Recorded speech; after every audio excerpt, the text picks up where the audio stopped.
Hey there, and welcome back to Send and Grow. This is where we explore the personalities, stories, and strategies behind some of the most interesting newsletters in the world. My name is Hunter Kallay. I'm the Publisher Partnerships Lead at Sparkloop, and I also run a daily AI newsletter called Fry AI, which reaches more than 50,000 readers. Today's guest is Jakub Chodounský, the founder of Bonobo Press and the person behind newsletters including Leadership in Tech, Programming Digest, React Digest, and C# Digest. Jakub has been publishing curated newsletters since 2013, reaching more than 100,000 subscribers, all while running his own email platform on a single $30 server. He is also the co-founder and CTO of Hatch, a New Zealand investment firm that was acquired in 2021 by FNZ. Jakub, welcome to the show. Thanks for being here. Thanks for having me. So today I'm going to be asking Jakub a series of questions. We're going to be getting to know the person behind Bonobo Press, hearing about how Jakub built a newsletter operation that has lasted more than a decade, exploring why he owns his entire tech stack, and digging into curation, AI, software, and more. So Jakub, as I was preparing to talk to you on this podcast, I was looking up some things on your social medias. Notice that your Facebook bio says that you're a surfing apprentice, hiking enthusiast, and wombat hugger. So I obviously need the wombat story first. Was this like a one-time encounter, or are you now a respected member of the wombat community? I should probably update my bios. Yeah, it goes quite a while back. So I'm originally from Czech Republic. And I actually, 12 years ago, I moved to New Zealand, where I started surfing and do all those things, hiking, and made a couple trips to Australia and Tasmania. Met a couple wombats over there. So pretty cool animals. They use as a protection. They use their butt to fill the hole that they are living in. So I'm not super big on bios, and I just don't know what to put there. So I just made some stuff up, and this is what it really came down to. I love it. It definitely catches people's attention, right? So I've also got to ask about hiking. So when you're out on a trail, are you actually able to switch off all of the newsletter software going through your head, or are you mentally fixing software problems, planning newsletters the entire way when you're hiking? That's a good question. It's also a little bit out of date because I have two small kids, relatively young, two boys. We hike, but we don't hike as I used to, like a couple of days out, like overnight trips. We don't do that anymore these days. So it's not really an opportunity to switch off for the last 7 years. But to your question, I would say so. It gives you an opportunity to disconnect. And if you go for a few days, it's pretty good. But the thing is with the newsletter, so I run 4 curated newsletters, and probably, as you know, the cadence could be quite brutal. Like with newsletters business, you have to almost every week you have to publish if you have a weekly schedule, right? So I always like the schedule kind of work that the newsletters had to be ready before you go out for a few days if you are kind of leaving the grid. So cool. So you try to front load all that before you leave, so you don't have to think about it as much. As much as you can, because the other thing with my curated newsletters are that they are sort of like time sensitive. I try to keep the news fresh. So you can't really front load. If you were writing your own content, you build a few pieces into the buffer and you schedule it up front. But yeah, I do what I can, but sometimes it's not ideal. You have to sort of find your ways to put the articles and put the newsletter together at their random places. Definitely makes sense. I run a daily newsletter, like I said, and I remember like the weeks of my wedding or when you're really busy, you go on a trip, you're like, what am I supposed to do? So try to front load it as much as you can. But when it is a newsletter like that, it becomes very difficult. Daily is brutal. Daily is brutal. I tried that and I just backed out. It didn't work for me. It's helpful if you have a teammate or like a friend that can help you out and go every other day or something like that. But yeah, definitely understand that. So getting into more about yourself also, I usually start out getting to know you a little bit. You've lived in Prague in New Zealand. You're in Prague right now. Mm-hmm. So go on. Yeah, go ahead. So I was just wondering, like, what place do you like better than the other? Is there a place you like better than the other? Where feels most like home now? Oh, That's a difficult question and quite sensitive one. Like the home is where the family is. So I have young kids, and wherever they are, that's home, right? But like, yeah. So I was born in Prague, kind of raised here, moved to New Zealand. I loved my time in New Zealand. Like, it's a great country, apart from the weather. The weather sucks, but it's a great country. Like, you can do so much stuff outdoor if you are in that age. Surfing, that sort of stuff. You can't surf in Czech Republic. Well, I mean, you can on a river, but it's not really the same. But yeah, one interesting thing is that, like, when you move, it takes some time to adjust to a new country, which is quite, expected. Like, every sort of expat would tell you that. But when you move back, it takes almost longer to adjust to the country that you used to live in. But you used to live there. Like, for my case, it was 10, 11 years that I wasn't living here. So, like, the adjustment period takes a few years, actually. Cool. Yeah, that's really interesting. Yeah, it's cool. I've always wanted to travel to that area of the world, especially like New Zealand, but never made it out there, at least not yet, but definitely hoping to. You should. It's beautiful there. Cool. So let's transition a little bit to your career. So you worked in high frequency in algorithmic trading. It seems like in that sort of industry, little tiny decisions can move a lot of money very quickly. So how has that experience changed how you personally might view money and investing in your own life? So I was drawn to finance because I'm interested in money and personal finance. Just a thing that is really interesting to me, like, kind of governs the world. So I was always sort of drawn that way. I wouldn't say the high frequency trading has anything to do with finance. It's, like, you do algorithms and you try to be faster. It's more of a tech problem than a finance problem. So I would say to your question that it didn't influence me much, because it influenced me technologically. You learn a lot my background is, like, I'm a software engineer. So you learn a lot when milliseconds and microseconds matter. So, from a tech stack perspective, it's a amazing job to do. Awesome. Have you seen the AI like algorithms that are managing people's portfolios? I've seen some of these stories out there that are like, this AI system is outperforming human investors. What do you think about that stuff? Would you let AI manage all your investments? So we were, back in the day, it's actually probably how many years, like 13, 14 years ago, we were actually doing AI algorithms back in the day on a slightly different machine learning basis. So it wasn't just high frequency, it was also algorithmic. So yeah, to your question, yes, I would. Well, to your question, I wouldn't, because I'm very, very sort of, what's the guy's name? The one that founded Vanguard. I'm sort of like a passive investor type of person, check your majority of things into ETFs and be done with it and focus on your business. Yeah. Yeah, I always wondered that. I think that partially I'm like, the AI managing my money would probably be better because it can more optimize my portfolio and not make, knows all the information that I don't know. But at the same time, I'm like, I don't know if I trust giving AI my money. Just not sure if I'm that trusting of the computer overlords yet. But yeah, so I've looked at your resume, on LinkedIn. You've worked for a lot of different software companies, a lot of different leadership type roles, development roles for more than 2 decades across multiple fields and domains, which is really interesting. But what you are surprisingly still bad at for somebody with a resume like yours? Sorry, say it again. I didn't catch the question. What is something that you might be surprisingly bad at for someone with your esteemed resume? That's a good question. I mean, it kind of depends how you look at it. If we kind of focus on the newsletter stuff, for example, I enjoy some parts more than others, and then I'm neglecting the parts that I should be doing. And because I'm neglecting them, I'm not very good at them, because I kind of believe you can learn anything, but you just have to put the time into it, right? So I would say I suck at social. So bad. Like, I can't do, Twitter, X properly, or the growth, like, pay, that stuff.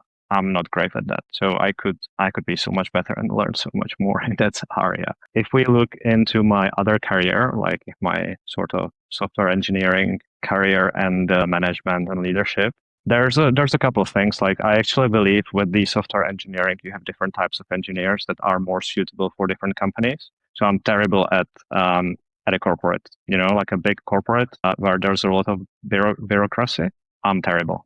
Like, it's not my skill set, and it's a skill set, right? Like, it's not saying that the big corporates would be bad. It's a skill set. Like I have a few colleagues and they are so amazing at the corporate stuff that, like I'm just envious that they are so good at, the politics, the bureaucracy, the approvals and that sort of stuff. And maybe last thing that I'm not super great at is like public speaking and maybe podcasting too, like that sort of area where you have to present, so much room to improve for improvement. Yeah, cool.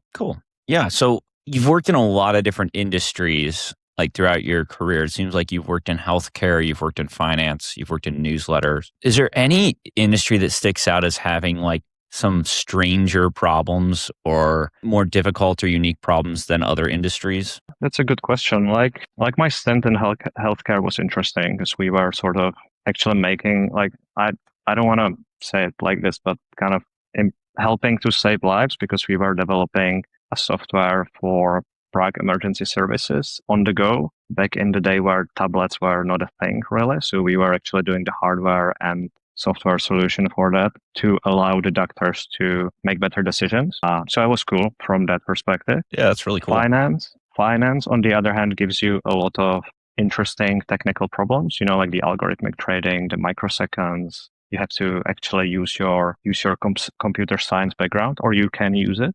Whereas, in some industries, you just do a CRUD up and you are kind of done with it. So yeah, different industries, different interesting sides about it.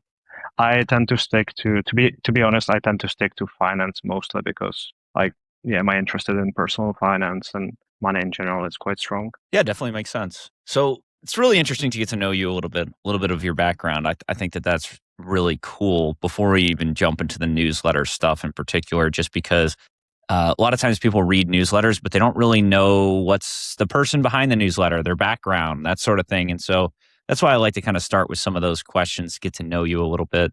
Well, let's jump into your newsletters. So your newsletter company is called Bonobo Press. So more animal talk here, but why bonobos? Well, they're just a funny animal, to be honest. It's not just about the animal. There's an artist called Bonobo from a label called Ninja Tunes that I was really into. I'm still enjoy the music. So, like coming up with names is one of the hardest things that you can do. So, there is not much else to it really. Cool. Yeah, I had to look up like what a bonobo was in particular. So here's the image for anybody who's got an image, or look up what a bonobo is. Type of like chimpanzee, right? Like kind of cool. I looked up a fun fact about bonobos. So bonobo societies are completely female-led and matriarchal. I thought that was interesting. Rather than using violence or aggression to settle arguments or share food, bonobos solve conflicts and ease social tension through peaceful physical affection and cooperation. So thought that was a little fun fact here about bonobos. That might be true. And they tend to kind of live for pleasure, and they tend to get drunk on fermented fruit. And sometimes software engineers are called code monkeys. So, like the monkey sort of fair enough reference is there too. Fair enough. That's true. So you have 4 newsletters: Leadership in Tech, Programming Digest, React Digest, C# Digest. Why 4 newsletters and not just one big one? No, that's a fair question, and it kind of comes down. It's tied to my career a little bit too, because I never started the newsletters as a business or as a thing that for the sake of the newsletter. I always did them. Well, let's backtrack a little bit. I always try to learn on the side to be better at what I'm doing, and I was reading a lot of stuff. Then I started working with people, joined the team, started to work professionally, and I shared the stuff with the people around me because they were interested. They were like, "What are you reading? Where did you learn it?" And I started to do that, right? So a newsletter for me was always something that I was interested in, and I was sharing it with other people. That's how the first newsletter came to be. It was actually the C# Digest, and C# is a programming language quite heavily used in Prague in finance and healthcare. So that's sort of the inception. And there is more of them because I just pick up new technologies as I went through my career. I started doing some React. Programming is just a generic, about programming, so kind of fits that. And I started Leadership in Tech when I started to be a leader in technology. So Like I was listening to lots of podcasts, reading lots of books. There were not that many resources at the time when I transitioned to the leadership. So I thought it might be good to, share some stuff with other people too. Do you find that a lot of your subscribers subscribe to 2, 3, or all of your newsletters, or do they mostly funnel to one of them? It's pretty complementary. So like it depends which one the person signs up. If they sign up to a programming one and they are senior, they might be interested to learn more about leadership too. And if they are a C# developer, for example, and they are like, hey, like this guy is doing programming too, that's relevant for me. So yeah, there's a lot of cross sign up type of situation going on. Not as much as you would thought that it will be, but yeah, it's happening. And how do you handle that cross promotion when you have multiple newsletters like that, maybe in a similar umbrella, but maybe not the exact same content there? Are you doing a lot of in-newsletter promotions for these other newsletters? Are you doing it upon sign up? What's the best way you've found to cross-promote those newsletters? Also, I haven't found the best way. There could be a bit, like I could be more aggressive about it too, but I check a link into each newsletter. There's a link that's referencing the other one so people can see it. Like it's at the bottom, so it's sort of not that visible, but it's there.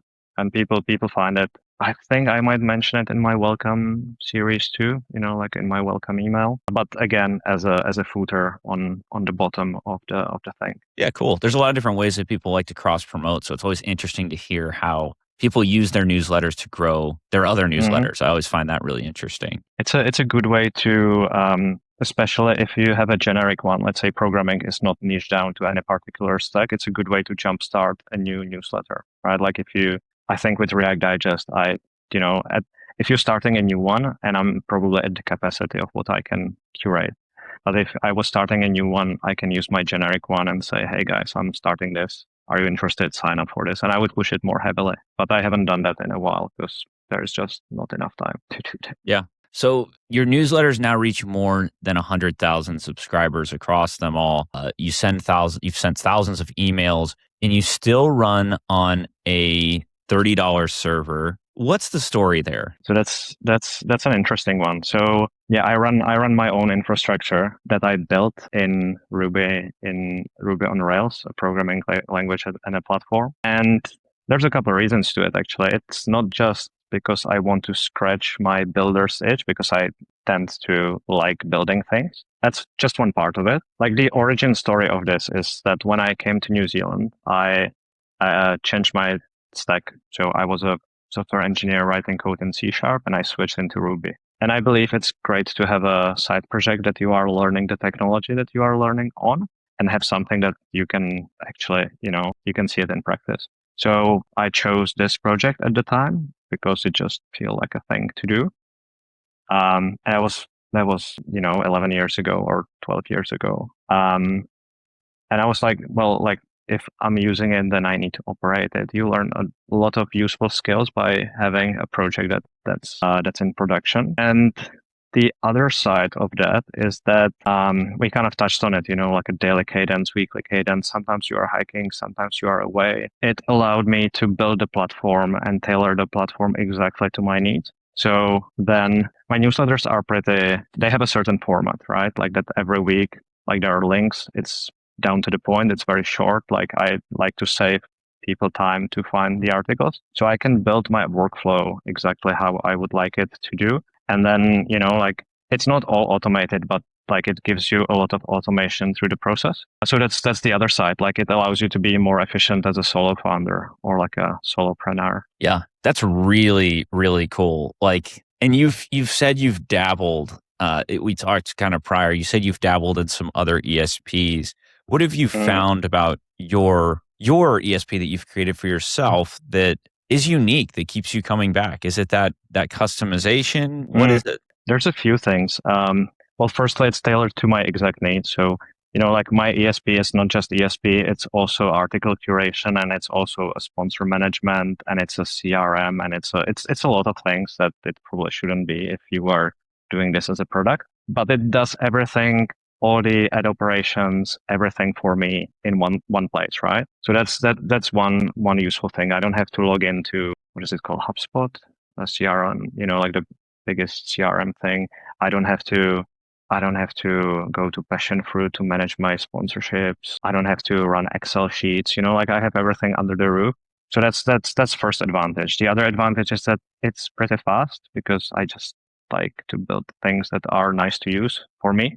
They don't look pretty, but they are fast. And there's also objective advantage of compared to the platforms that I was trying, that I get better deliverability by doing this. So I get, people receive my email more reliably, and yeah, the workflow is faster. Is there anything that a software engineer, like a purist type software engineer, would come in from the outside, look at your platform and be deeply uncomfortable with, but you're like, no, this actually works really, really well? Like, probably it depends on the type of software engineer. Like for years and years, I was running the platform without any unit tests or like all the best practices I just didn't care about, because like you have certain best practices that work in a team and certain best practices that work for a solo person.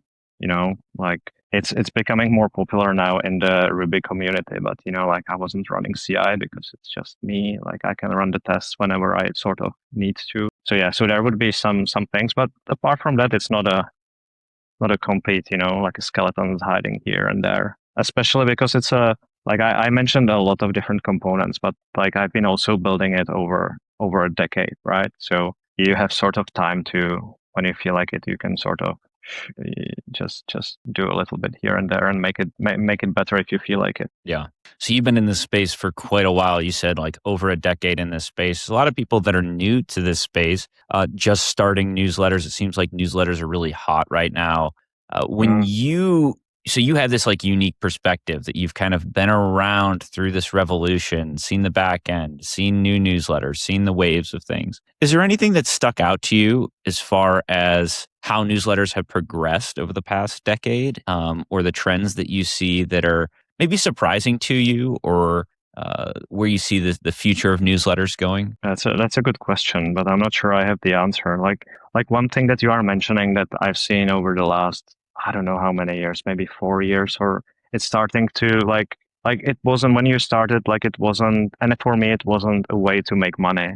Like I just did it because I was interested in stuff and I wanted to share things. Maybe like 4 years ago, I kind of noticed like that people are going into newsletters to get rich quickly, like with the hustle and that sort of stuff, some big acquisitions. It sort of seemed like the area that's, maybe after crypto or something. And that's probably not the right reason to do it, especially because like it takes so much grind to stick to a publishing schedule. Even for a simple newsletter, sometimes there are weeks when you are just you just have to push yourself to do it. So I think probably that's the biggest trend, maybe. Like apart from that, some technical things, like the deliverability changing, like how the sponsors are looking at you, what they are doing, how you have to work with them, what they are valuing, like maybe the campaigns, like they are more performance oriented than they used to be. But that's probably just evolution of the field. When you discover a new newsletter for the first time, what's the very first thing that you look at? Is it the writing, the design,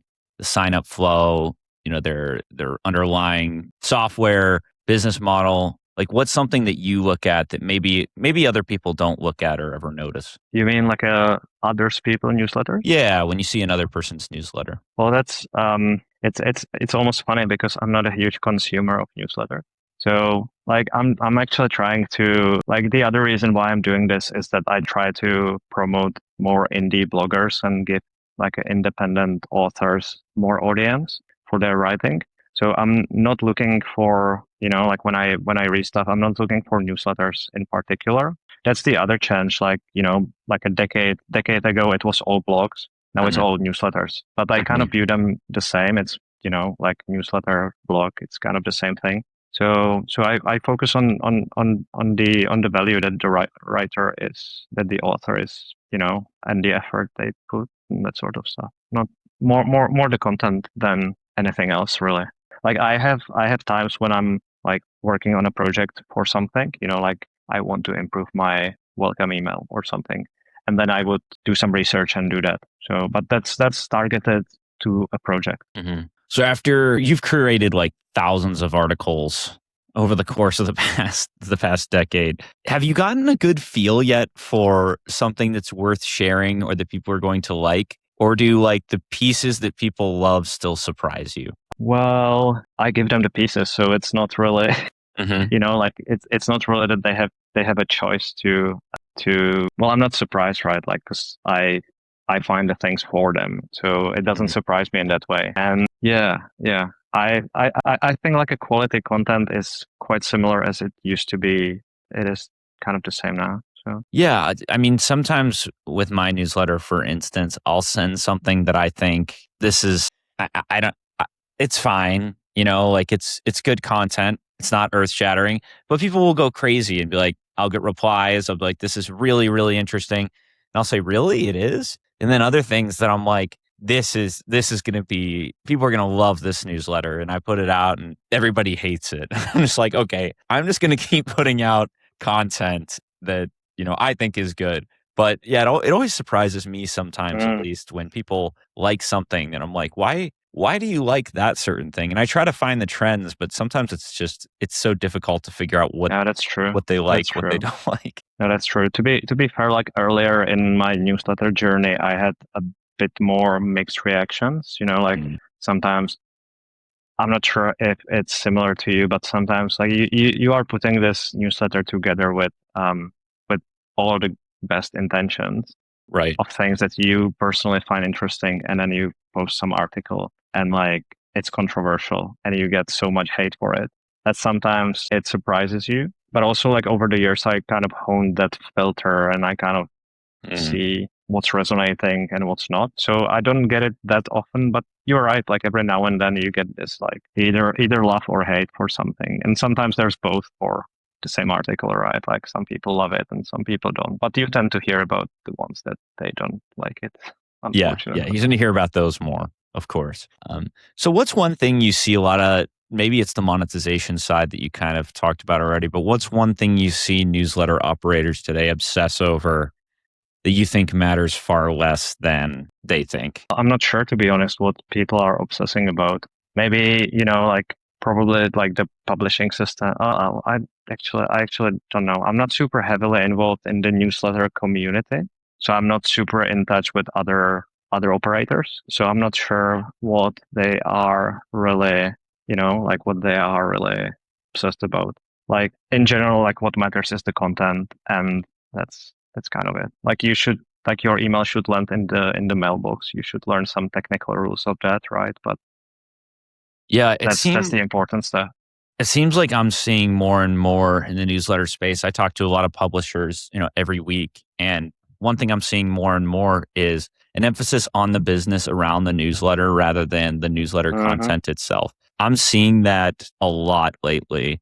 And you were talking about it, how important good content is. And I think that's so true. I mean, you can have a great business model in mediocre content, and you can turn profits. It's been done before. You can create good revenue. But there's something to be said about creating interesting, exciting content, right? And I have always believed that that should be like the first priority of any newsletter operators, to create genuinely valuable content for readers. And then if you build the best businesses are the ones who build that really good content and then create their business, their monetization models and things around that great content. Hmm. I just think that that sort of model is irreplaceable. So I guess that's one trend that I'm seeing, at least in the space, is people are trying to build the business first and the content second. I don't think that they can be separated in that way, or should be separated in that way. No, that's true. That's so true. It's very similar to the startup scene. Like if you are building a company, you have to build something that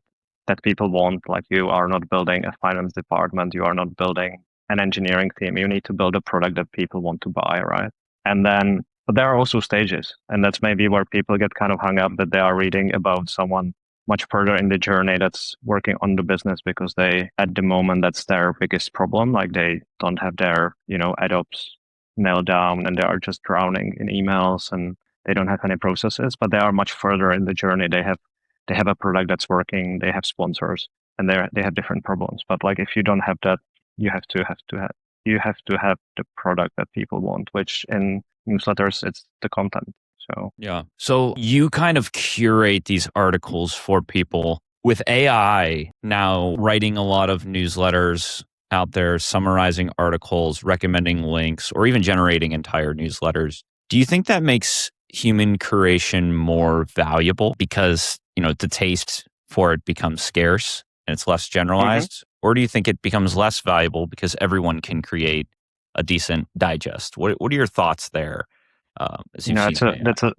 that's a great question, and I've been actually thinking about it like a few months ago. I saw this guy doing a curated newsletter, and like his whole operation was AI driven. So he get all the fed them to AI, and the AI chose what he might like based on the past sort of issues that he trained it sort of Yeah. the content on, and like it published the whole newsletter. But I think so for me, like, and it kind of goes in everything that I do, because I'm a CTO as well, so I sort of figure out how to use AI in a product of my other company. I think like you have to, like, where do I add value for newsletters is the curation. Like that's the thing that I do, and I can't replace with AI. I can get help from AI to, well, I actually don't in the curation, but let's say I can get help with summarization of some things that I choose that are interesting. But I think the taste is the most important thing that I give people, and that's what I'm selling. That's what I'm selling. So I think AI is great to do something on how to say it, like okay level, But if you need a bit more and you want to go above, like above average, then you have to add value yourself, which is great. Like if you do accounting and you want to put some invoices into something, you let AI do it. But if you want to sell something to people that, AI could do for them, then you're probably not going to succeed. Yeah. Yeah. I totally agree with that. Yeah. I think AI is great because it sets a sort of standard for what the average person can Hmm. do, which is fine. But the real separators are the people who can go beyond that benchmark, who can think in a unique way, go outside the box, press things further. I think that's where the real value is that gap between what AI can Hmm. do, and then above that is really where I think the real value is. So yeah. I'll give you a real example from the newsletters that I'm running. So I spend probably 2 to 3 hours each day on the curation and reading of the articles, Mm. and I do that manually, and that's where my value is. But I'm not a great writer. Like, I'm an okay writer. For the newsletter itself, I use AI to generate the gist of the articles that I might put. Like, I always review it and I change it to, like, sound more human. But I get a lot of help in that sense, but I don't get the help in the curation, because I think I'm much better than any algorithm would be at that. Yeah. And is that something that's changed as in the last few years, as it's gotten easier to kind of write this stuff? Is that something that you've found saves you a lot of time, or how's that shift been? Well, since I'm running my own platform, I'm kind of looking for these opportunities all the time. So I've been running some sort of things before AI was cool too. So I would say, yeah, like there are options that, like, it saves you time. There are projects that I wouldn't do without AI. Like, for example, I'm doing, like, for getting leads for potential prospects on sponsors, I'm using AI to extract it from other newsletters, put it into my database, and then like do some algorithms who to reach out to, and I would do that manually after that. But yeah, like, I wouldn't say like game changing in that sense, but Hmm. enables you to do more. But it's the same with the tools that you are using. Like, if you have tools kind of targeted towards your workflow, you can do more. Like, you improve like 1% here, 1% there, and kind of adds up. Yeah, if you are just one or two people, it allows you to do this more sustainably for a much longer period. So I like to ask everybody this. We'll wrap up here, but I like to ask everybody this. Are there any newsletters that are hitting your inbox every day or every week that are must-read newsletters, that are ones that you're like, people should definitely be reading those, or at least ones that you think are valuable to you? Well, that's a very hard question, because I follow over, like 1,500 feeds, not just newsletters, but blogs, newsletters, Yep. content sites. So if you had to let's say you had to whittle it down, and you're like, okay, you can only keep 3 of these, right? Like, you got to get rid of everything, but you can only keep 3 are there 3 that you're keeping? Well, I am really interested in, well, and that's very different to what I share too, because Yeah. I actually don't share this with my audience. I think it's like Derek Thompson, sort of his write-ups on economy and some problems. I think it's Derek Thompson. I'm not sure. I can share the link with you after that. But kind of going deep down on some very interesting thing that you are around daily, for example, airlines going out of business and that sort of stuff. I really like these types of long reads. A lot of research went into this. There's the other guy, like this is actually from the programming scene, Sam Rose. He doesn't write newsletters, but he writes a blog and he explains a topic, very complicated topic, and does an amazing job with animations around that. So That's he cool. actually, he not just writes the content, right? Like he not just writes the article, but he builds interactive tools that you can that's cool. understand it's super, super awesome. Cool. Awesome. Yeah. So go check those out for sure. Yeah. It's kind of interesting is I talk to newsletter people and I ask them sometimes, what are some of the newsletters that they're reading? And sometimes they're like, well, I'm too busy with my own newsletter. I don't read any others. And then other times they're like, well, yeah, I follow every newsletter in existence. Like I'm constantly looking through newsletters. So it's kind of funny. It's never really down the middle. It's either one or the other. They either read nothing or they're reading everything. And I find that kind of funny. But True that. But cool. Yeah. Jacob, is there anything that you'd like to shamelessly plug here besides your newsletters, Leadership in Tech, Programming Digest, React Digest, and C# Digest? Is there anything you'd like to shamelessly plug or tell people where they can go find those newsletters? I guess we will share the links to them into the podcast. If you are interested in technology and leadership, go check leadershipintech.com out. And then I would just encourage people to, write things that they find interesting and put some effort into it and share it with the world, I guess. That's because then I have content to share with my audience and I can give you some platform for that too. So it would be awesome. Awesome. Cool. Thanks for being on the podcast. Really appreciate all your insights, behind the scenes stuff. And it was great getting to know you. Thanks for having me.